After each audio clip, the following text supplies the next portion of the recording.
तर नमस्कार मंडळींनो, स्वागत असा तुमचं आणखीन एका व्हिडिओत। घड्याळात वाजलेले संध्याकाळचे 3:30 आणि मी येऊन पोहोचले आमच्या बँजोच्या सामानाच्या रूमकडे।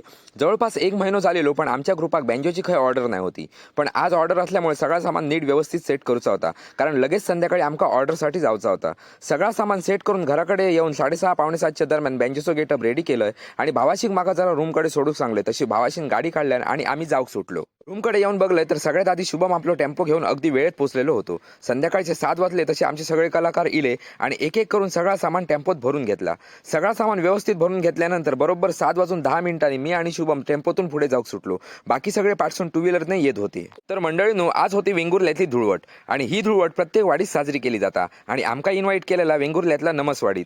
ऑर्डरचा टाइम ह्यो रात्री 9 ते सकाळी 4 वाजेपर्यंतच होतो, त्यामुळे आम्ही अगोदरच 1 तास नमसवाडीत हजर झालो, कारण सामान पण जोडूचा होता आणि जेवणाचा पण लाभ घ्यायचा होतो।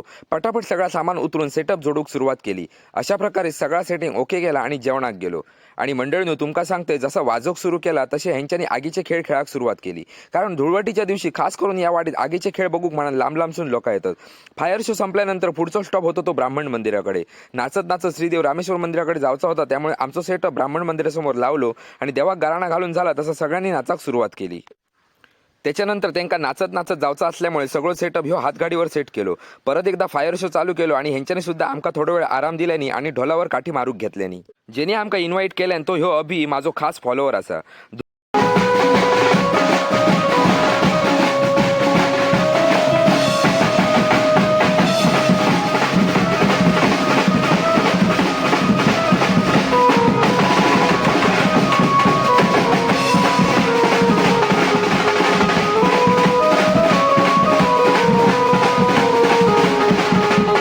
धुळवटीच्या रंगात रंगण आणि बँजोच्या तालावर नाचान सगळ्या पब्लिकने फुल पैसा वसूल धमाल केली आणि सगळ्या नमसवाडीकरांनी आमच्या बँजो ग्रुपचा भरभरून कौतुक केला। पुढच्या वर्षीचा पण आमंत्रण यावर्षीच दिला आणि बघता बघता पहाटेच्या 4:15च्या दरम्यान आमचा वाजवून संपला। शुभम आपलं टेम्पो घेऊन इलो तसं सगळा सामान हातगाडीवरचा उतरला आणि एकत्र करून पटापट भरूक घेतला। सगळा सामान भरून आम्ही घरात जाऊक सुटलो।